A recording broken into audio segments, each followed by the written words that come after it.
Hi, welcome to Drama Means Podcast. Today we're going to talk about the 2023 Chinese costume drama, Mysterious Lotus Casebook. Today, drama means hidden identity. Drama means misdirection. Drama means constantly ditching your friends. So before we jump into all our dissecting and analysis of this drama, thought we would do a little bit of a summary. Li Shangyi is the leader of the most prestigious sect in the martial arts universe, and he goes missing and is presumed dead after a battle with his bitter rival, Di Feixiang. 10 years later, Shangyi has assumed the identity of a well-renowned doctor, Li Lianhua. He's an eccentric healer who pulls around his entire house wherever he goes by horse and carriage. Even though the poison that nearly killed him is still coursing through his veins and limiting his martial arts ability, he travels the land trying to fulfill the promise he made to find his senior brother's remains and give him a proper burial. But things get complicated when his path crosses old allies, old enemies, and a young martial artist who claims to be the disciple of Li Shangyi.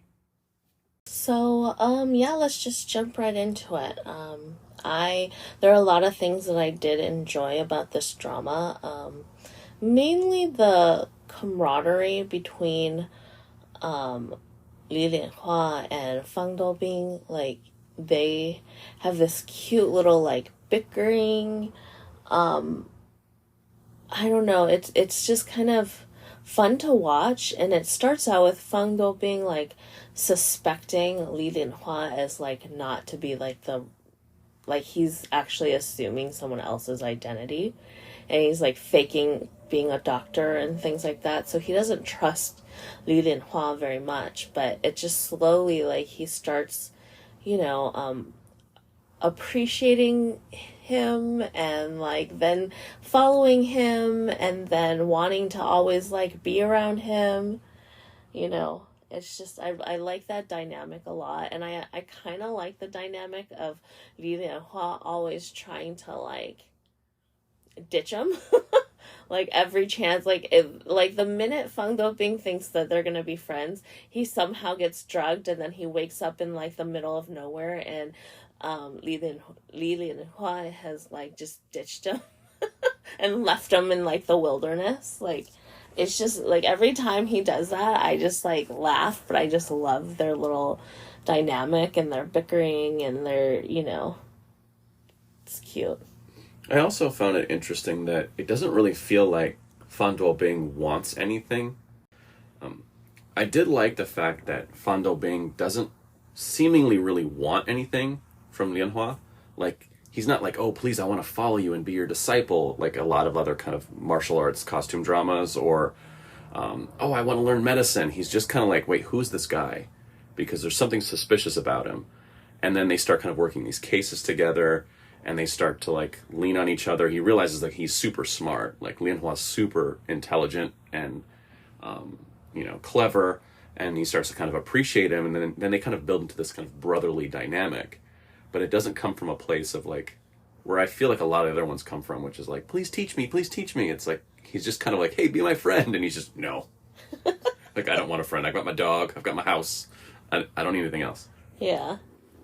It's more Doubing really wants to be partners. He wants a partner. He wants to go travel the world with a soulmate almost, and they could go travel and solve cases and things like that. And Lianhua is oh, I got my own business to take care of.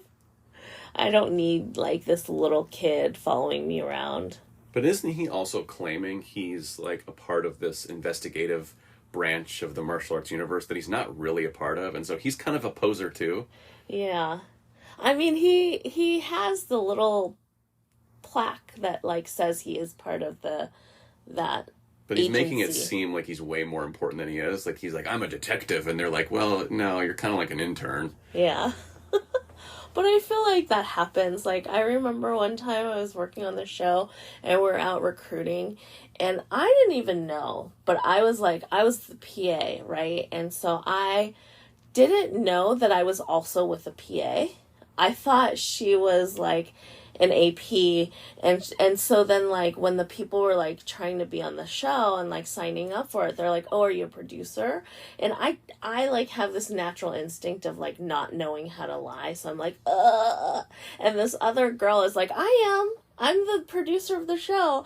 And come to find out, and I didn't know that she wasn't, right? But then come to find out, she was also just a PA like me. And they just sent 2 PAs out and, like, you know, signing people up. And it's just like, it's the same, like, with Fang Dobing. Like, he's like, I have that credential, so I might as well use it. Like, I'm not an intern. I'm, like, the shit.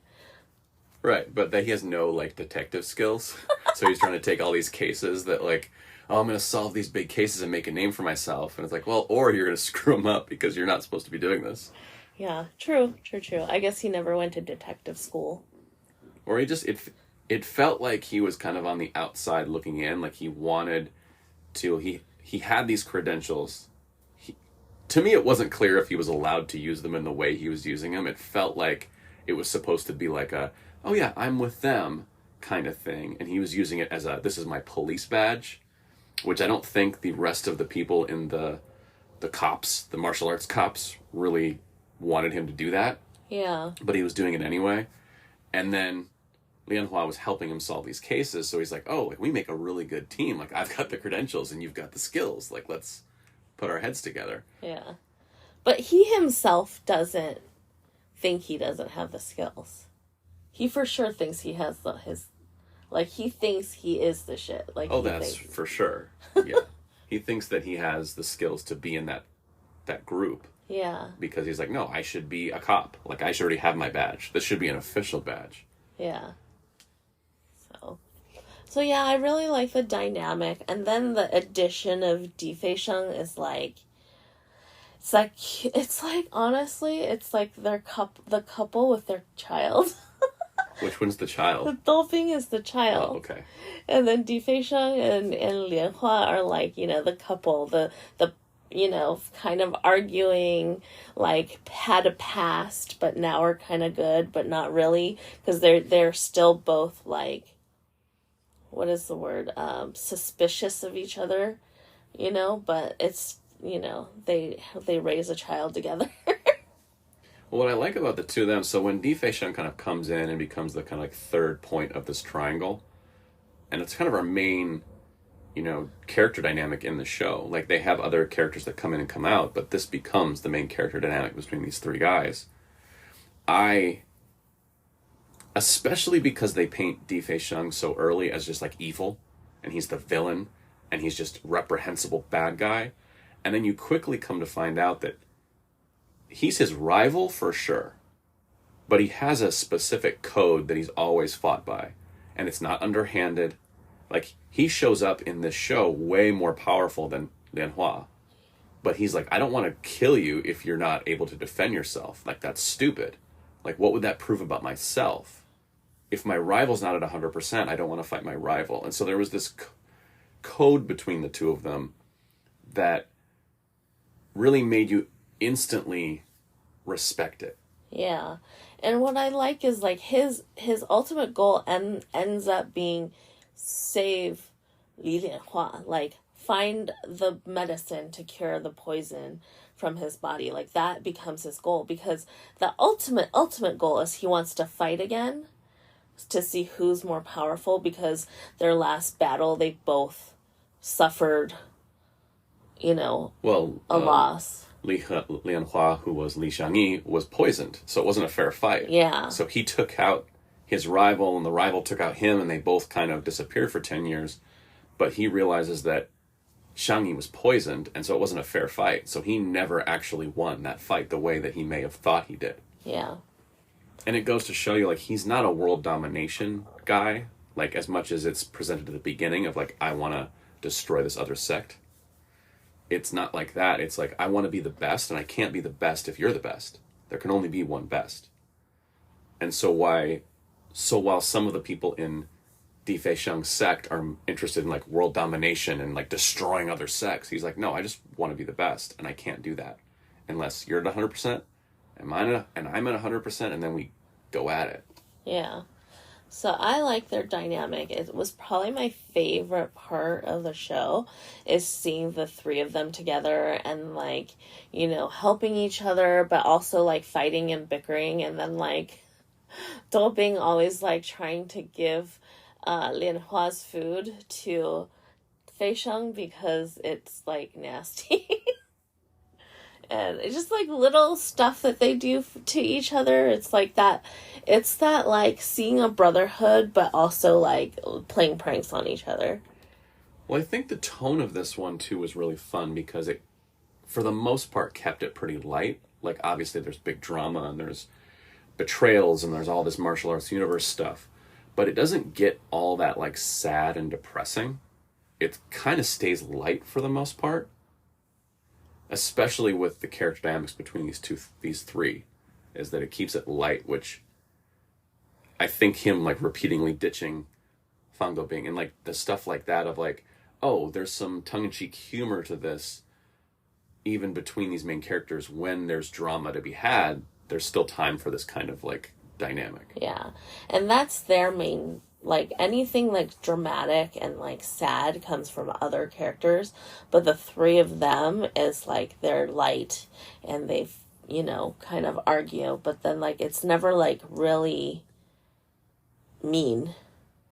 I think that's actually the strength of the show. Like you have this good-natured dynamic between the top three, and then you have kind of this deep mystery that can bring the drama forward. So you have it from both ends. And like you say, like the sadder, deeper, darker stuff is coming from other characters and it's hoisting it upon our main trio.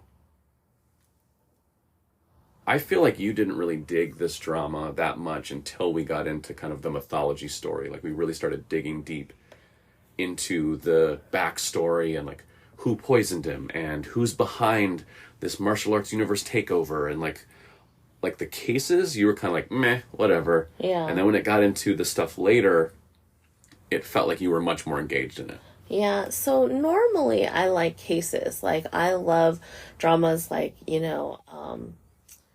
Made in Homes, where it's like this girl and she's like a detective and it's like literally going and like solving case by case. I actually like those because the cases are shorter, so you're not like, it's not dragging because they have to end one case to get to the next. But for this one, I felt like the cases were like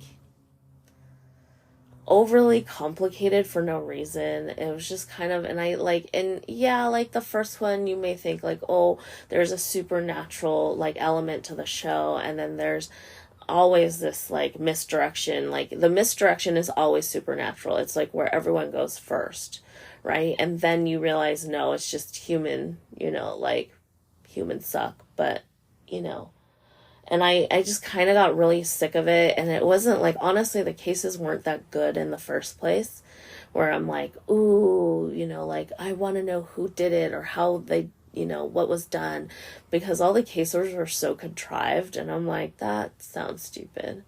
So I wasn't into it until like we're really like trying to figure out, like what happened to the bones of his senior brother, and what happened 10 years ago, and all that stuff, like were like things that actually like matter to our characters, where like the characters are invested rather than like they're not that invested to like each case. Oh, I mean, each case has something to do, like it has some kind of evidence that leads Lianhua to finding his senior brother's bones or remains.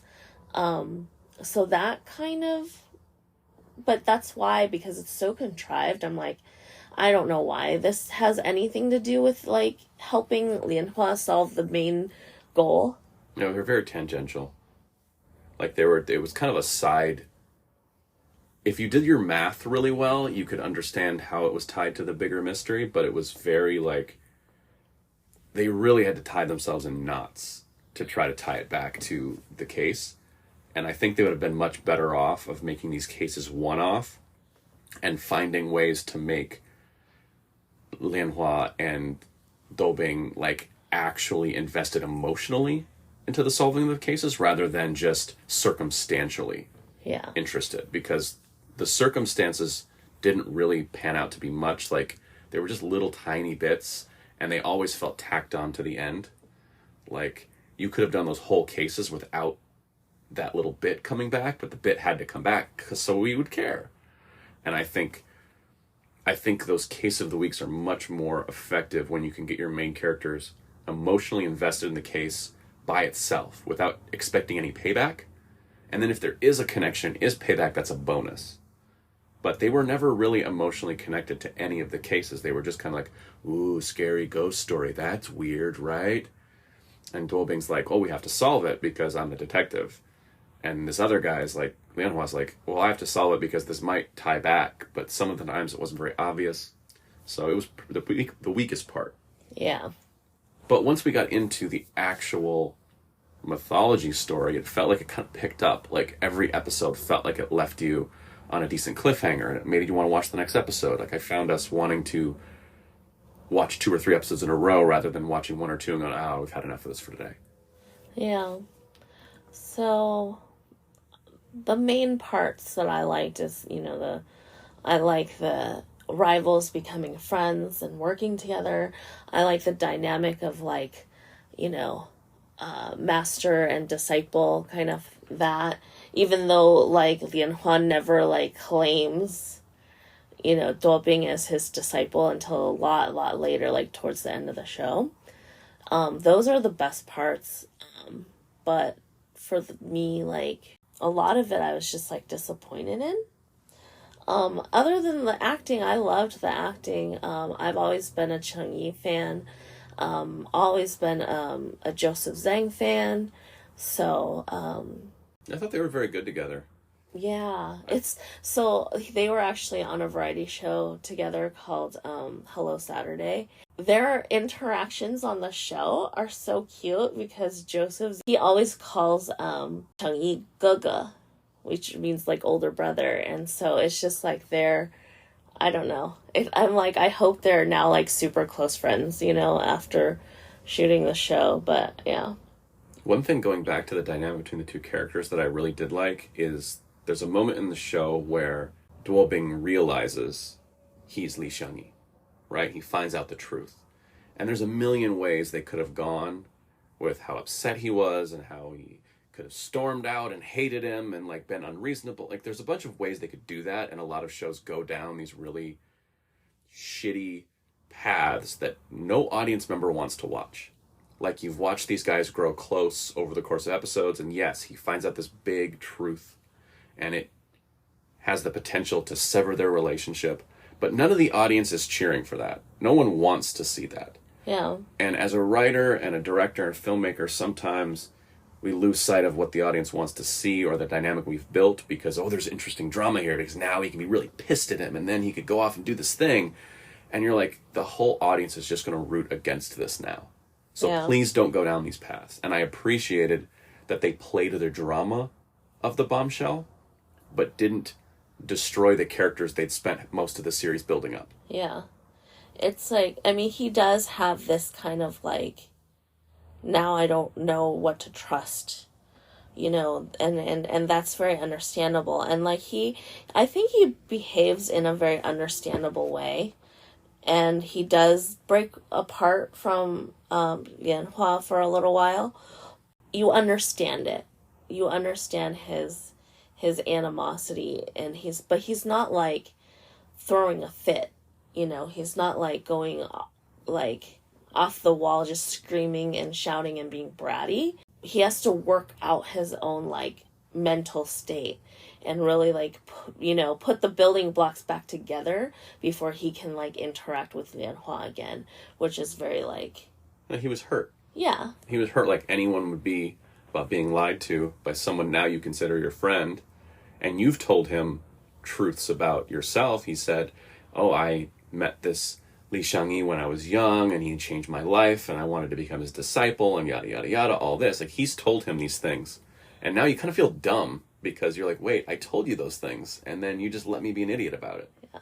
But not only that, like, he also gave Lianhua several times, he's like, if there's anything you're hiding from me, I feel like you can tell me. Or is there anything, and like, because he was suspecting it for a long time before it really comes out, right? So it's just that every time I'm like, hey, I know you're hiding something. Tell me before I get mad, right? And you're still not telling me. So when I do find out what you're hiding, of course I'm going to be mad. Of course I'm going to be hurt because you didn't trust me enough to tell me what your secret is. Well, that was the real thing, right? The trust. It was not that you lied to me, it's that you wouldn't trust me with the truth. Yeah. Like, what did you think? I was going to go run tell the world who you were or whatever? Like, we're buds, so why didn't you trust me with this thing? I think that hits it on the head for me completely of that was why he felt hurt and why we understood it. And then when he came back, it also didn't feel like he let him off the hook, but he was sort of saying, like, I'm not happy about that. I understand why you did it. I just wish you would have trusted me with it. Yeah.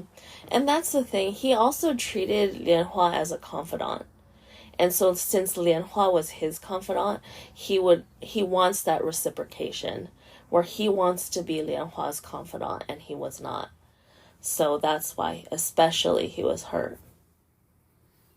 But to me, I think their dynamic, the 1-2, them, is the real thing that keeps the show going. And then you add Di Fei Sheng, which is kind of the fun element, like you said, the kind of makeshift family. Yeah. And it helps with the tone of it, even though it's kind of bad guy, good guy, dumb guy, all hanging out together.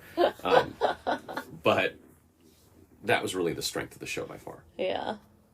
So on to what we didn't like. And maybe we should just start with the cases because we already kind of talked about it a little bit. My biggest problem with the cases, besides the emotional attachment or emotional lack of attachment, was the fact that I felt like all of these whodunits kind of amounted to everyone done it. Yeah, everyone's a part of it. It was like, who killed this lady? Oh, basically everyone of the pool of suspects we've met over the course of the case are all guilty. Yeah. So every case is like that. So you did one case and everyone's involved, and then the next case, everyone's involved, and it's just like, it gets so like predictable. It's like they're trying so hard to like misdirect you, and you're like, oh, maybe it's this person. No, it's everybody. And so like by the fourth case or whatever, you're like, oh yeah, everyone's involved. Basically, someone saw Murder on the Orient Express one too many times. Yeah. And then just like, oh yeah, let's do that, where everyone is the guilty party. It's not a suspect, it's everyone. And I'm like, okay, do that once. Sure. Do that for a case. Pay an homage to a murder mystery. But it can't be every case where everyone is the bad guy and ultimately like needs to get arrested. Yeah. So that's like the most disappointing where all the cases, it's just so like blah. I was very blah'd by it. Yeah, and I think they tried really hard to make their solves of the cases like really, and how they did that was by making the cases really complicated, which I get. Like, okay, if it's complicated, then they'll be clever for figuring it out, but that doesn't have to be the case. Like, you can make your characters clever and keep the cases simple without having to, oh, it's just left and then right and then left and then right. 16 red herrings that come back to, oh, they weren't actually red herrings. Actually, it's all one big, who cares? Yeah. Yeah. So it became like kind of a chore to watch in terms of the cases. And I always wanted to watch like the character interactions, you know, and like how they work together. And I was very disappointed where like most of the show they like split up, you know, where like Di Fei Sheng is somewhere else like doing whatever it is, and then Fang Doubing has to go do this thing, and then Li Lianhua, you know, ditches Fang Doubing and then goes and does his own thing. And it's just like, you're literally cutting out the best part of the show. And it's like, that's where your audience wants to watch, like the character interaction, like the fun, you know, quippy bickering, you know, and it's just like, I don't know, like I think it was really bogged down by the cases. No, it would be as if Scooby-Doo decided that Shaggy and Scooby weren't going to hang out in episodes. And they were just going to be separated all the time. And you're like, but wait, this is the dynamic we like to see. Like, we like to see the cowardly heroes come in clutch at the end. But if they're never in the same room together, they can't do it. So it was a very odd choice for me, for them to put these three together and then deny us the interaction for the majority of the show. Yeah. And I would say that if it wasn't for them ditching the cases of the week about halfway through the drama, they kind of just completely ditched them, I don't think I would have been able to finish the drama. I think I would have been like, get over yourself already. Like, because once it picked up with the kind of overarching mystery, then I was like, all right, now I'm back in. But the cases were a little too much. That part I was disappointed with.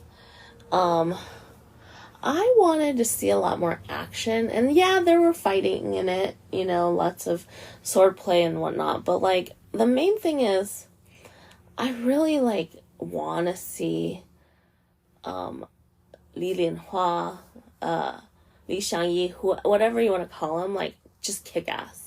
Like, I want him to fight.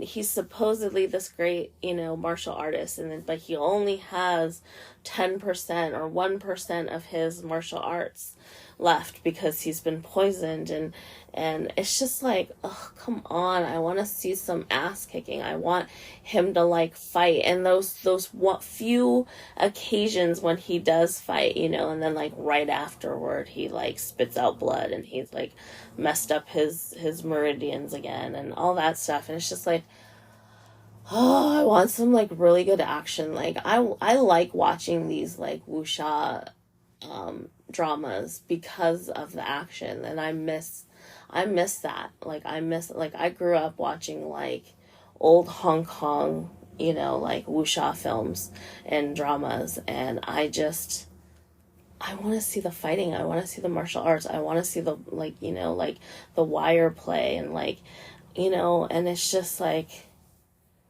I need more. It didn't have it in this, or enough of it. Well, I think I'm just really tired of the greatest martial artist in the world who can't use his martial arts trope. And I think it is a trope now. Like, it's, you know, Word of Honor and this one, and I mean, almost everyone, Blood of Youth, like almost everyone we've watched in recent past is like, well, he's the greatest martial artist to ever live, except he can't use his martial arts, so he just kind of hangs out and lets other people protect him. And then uses it like 5 times per series. Yeah. And you're just like begging the filmmakers, like, let me see the badass kick ass. And you're like, no, he does a little bit of an ass kick. And I'm ready for that trope to just kind of be retired for at least a while. Yeah. Like, give me a lead character that isn't as good at martial arts so that then we can see him fight. Yeah. I don't need him to be the best martial artist to ever live. If that means there's no stakes because he can never lose, okay. Yeah. Make him the second best martial artist to ever live then, so he can get his ass kicked. But I don't know. I'm done with that. Yeah. I kind of miss those old Jingyong dramas or like stories where, like, you know, like Dragon Saber, Heavenly Sword, or is it Heavenly Sword, Dragon Saber? It's one of those. Yeah. Yeah, where like your main lead is like this blank piece of paper, and slowly he like gets stronger and stronger and stronger. Like, I miss the classic wuxia hero, which, like, in Word of Honor, it would have been the kid, right? In this, it would have been Dobing. Yeah. But Dobing started out pretty strong already. Not really, though, compared to the other guys, compared to Di Feishang and Li Xiangyi. Like, he's not anywhere near as strong as them, so he would have been that kind of newbie that is trying to make his way in the world and then getting better and better and learning from his friends and his colleagues and the old wise master who has passed his prime but is ultra powerful, but obviously can't compete with the up-and-comers of today, so he's not the protagonist, like that kind of stuff. Yeah. So that leads me into Fang Dobing's character growth / detective growth. I really wanted to see him learn from Li Lianhua. I wanted to see the master-disciple dynamic really play, and not him just standing back and watching Li Lianhua solve all the cases, and he himself is falling for all the misdirection.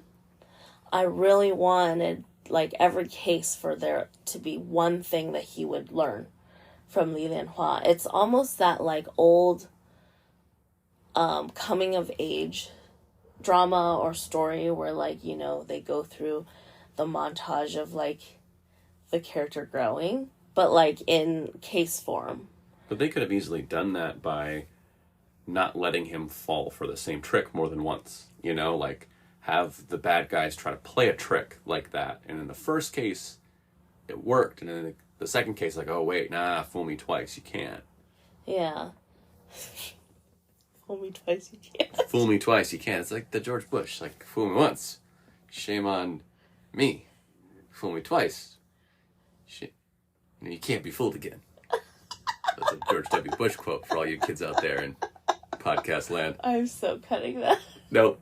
That stays it.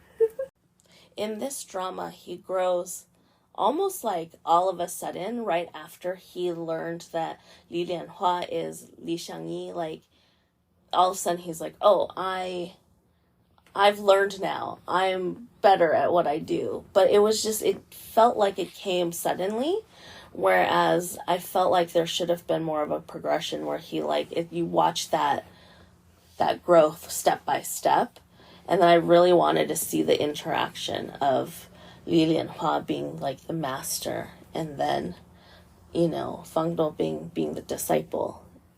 It was almost like they were scared if they made Fang Dou being, like, smarter, that they would lose the comedy of him being young and naive. Like, it's almost like they're like, well, he has to be the dumb character because we have this fun comic dynamic between the two of them. And if we make him smart, then we can't do the dumb thing anymore. And I don't feel like, first, I don't think that's true. I think people can be intellectually intelligent and still common sense dumb. And I think there would have been plenty of comedy to play, even if they made him into a great detective early on. But I do agree. I think they spent way too much time with him kind of walking around with blinders on and just kind of like, tell me what to do, Lianhua.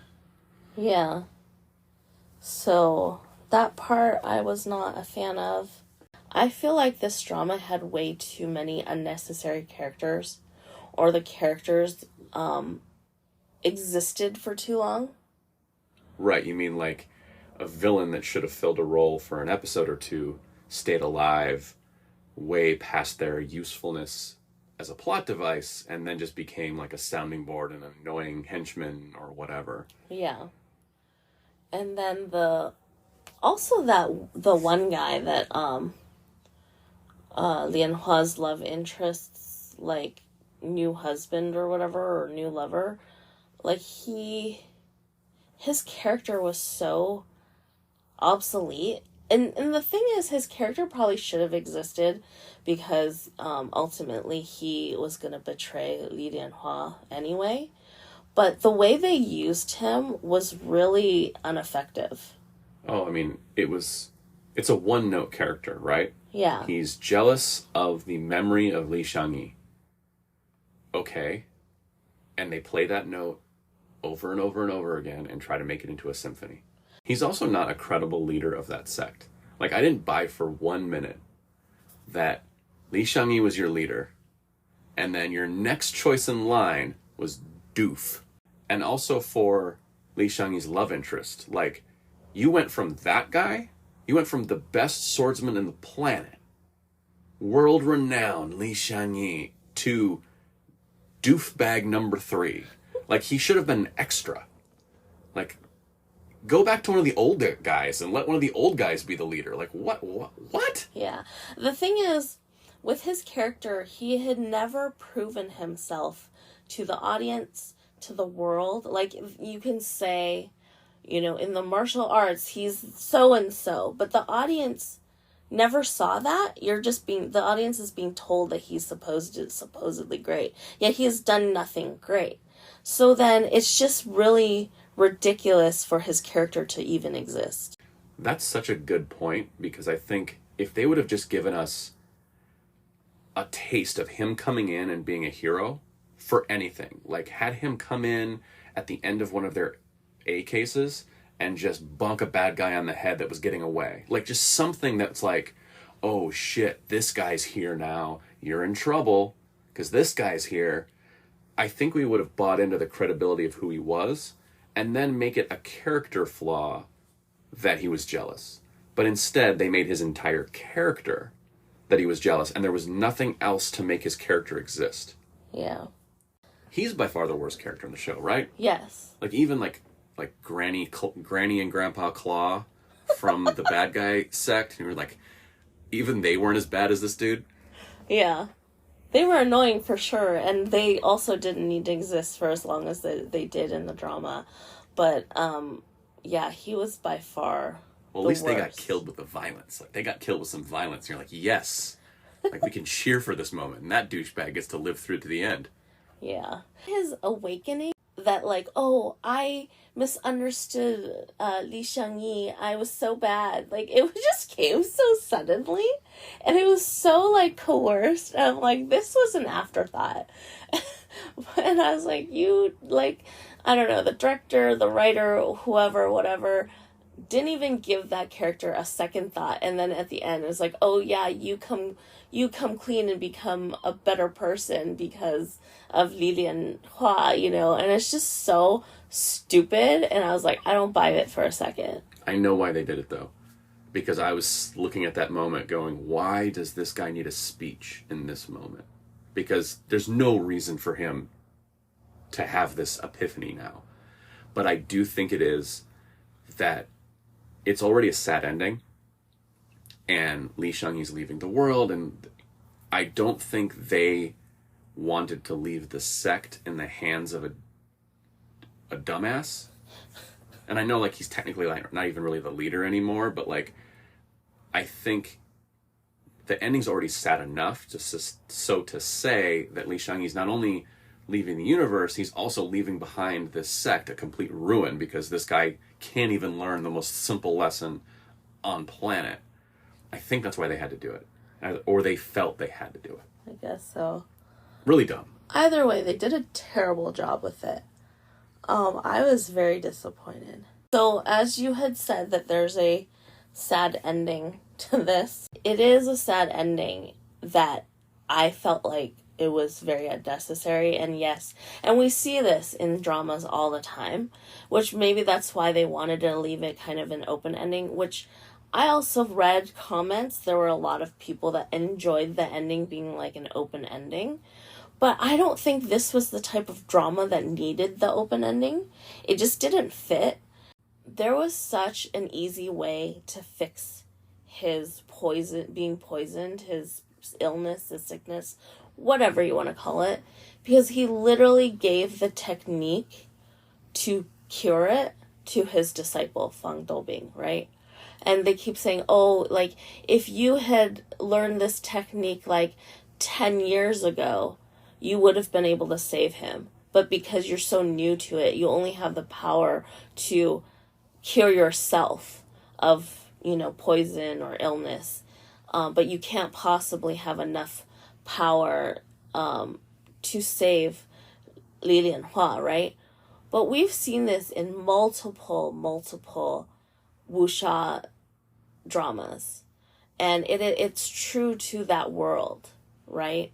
That someone more powerful can give you that power. So what I'm saying is, Di Feisheng is this all-powerful martial artist. He could have easily transferred some of his power while Fang Doubing is using the technique to save Li Lianhua. With the power of those two, saves their third, right?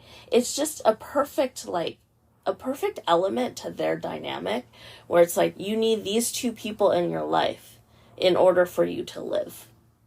See, I think it's even simpler than that. Like, I get what you're saying, and you're going really deep into like the logic of, well, why didn't they see this as a solution? just on the surface, this ending is the ending to a different show. The show that we watched for 38 and a half episodes was a show that had tongue-in-cheek humor, fun banter, like a guy leaving his friend. Like, there was a bunch of things that were just, they didn't take themselves too seriously. And like you said before, the drama and the serious and the darkness comes from these outside characters. But our main three have this kind of almost ridiculous dynamic. Like, it's a little ridiculous to say, I don't want to fight you unless you're at 100%, and then I'm going to kill you. Like, it's a ridiculous premise, but it makes sense because they all want this thing that they want. It's a ridiculous premise for him to be like, this guy's my mentor because one time when I was a really young kid, he said 3 sentences to me that changed my life forever, so now I'm his disciple. Like, they all have this ridiculous kind of dynamic that surrounds them. And then the last scene of the show is this melancholy and this longing and this emotional torment. And I'm like, what show is this? What show do you think you're ending? And if that's how you think the show ended, I don't think you knew the show you made. So it makes me question the whole show now. Yeah, I agree. It was messy and sloppy. And then they tried to, you know, as I believe this was on Youku? No. This was Aichi. Whatever it was, they made this like alternate ending or special ending where like they find Li Lianhua, you know, after, was it months or years? I can't remember now. Right. It was Aichi.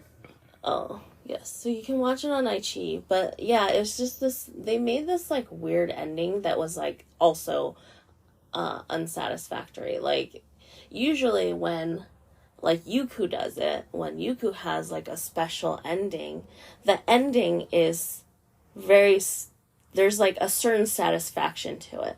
With Word of Honor, you know, you get like, you know, the two living on the icy mountain and living the rest of their lives together, right? Even though like the main ending was you think they died, or at least one of them died, right?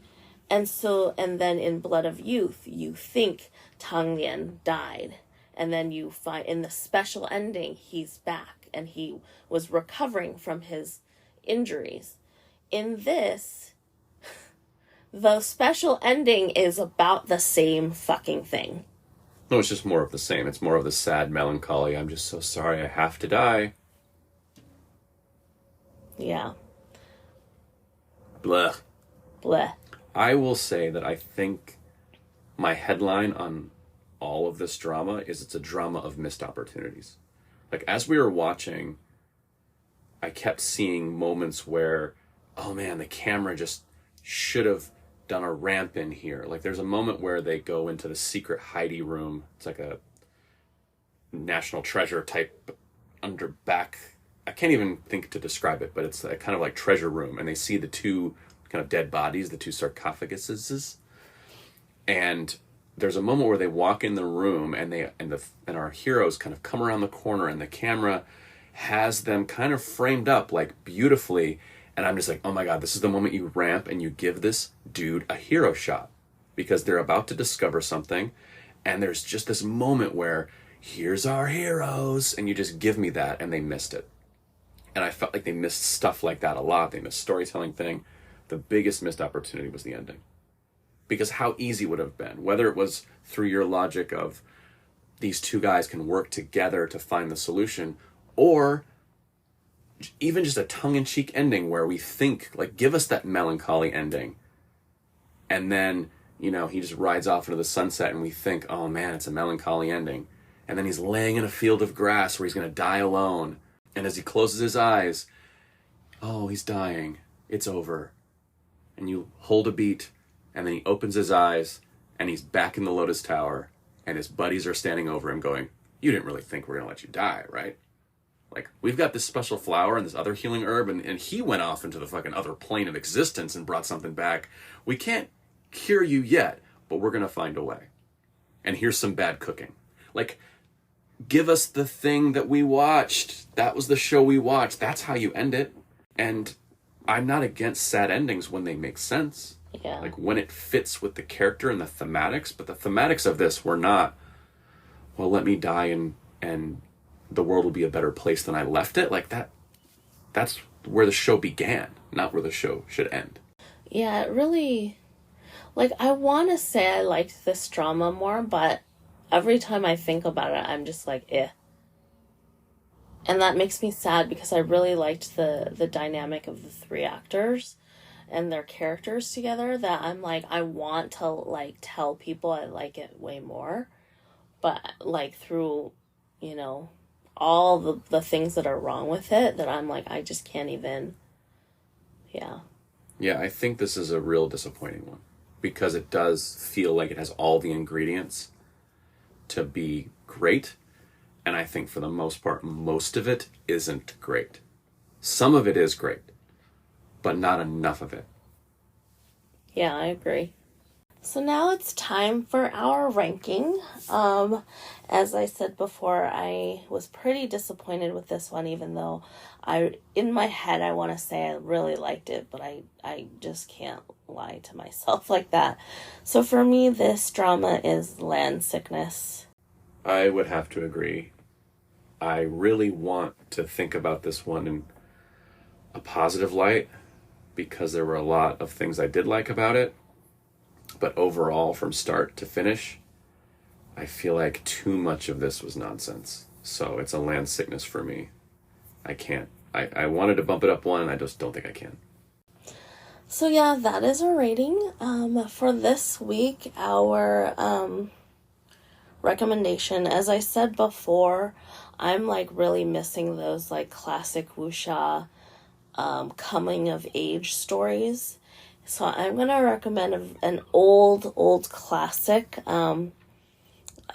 It's from 1992, a Hong Kong drama starring Aaron Kwok, Ada Choi, and Noel Leung. So the drama's English name is The Revelation of the Last Hero. The Cantonese name is Feng Ji Do. So it's this drama that I probably have rewatched over and over again back in the day. I got like a VCD set back in the day when like TVB was selling all like the classic shows on VCD. So I not only did I rewatch it as a kid, I rewatched it over and over as an adult. I loved it that much, and it is definitely about a boy's growth and being like completely blank piece of paper, doesn't know martial arts, and then slowly learning and then becoming like one of the best heroes or the greatest heroes. And so the romance is on par, everything is great about it. So I definitely recommend it. I heard you can watch it on TVB Anywhere, which is like an app. I do not have that. I still I still hold on to my DVDs and VCDs dearly. But yeah, so check that out if you are able to. That is a rec. And so I have been dropping things left and right. I don't know what to talk about next week. So I think it's going to be a surprise. So tune in next week to see what we're going to talk about. And thank you so much for listening. See you next week.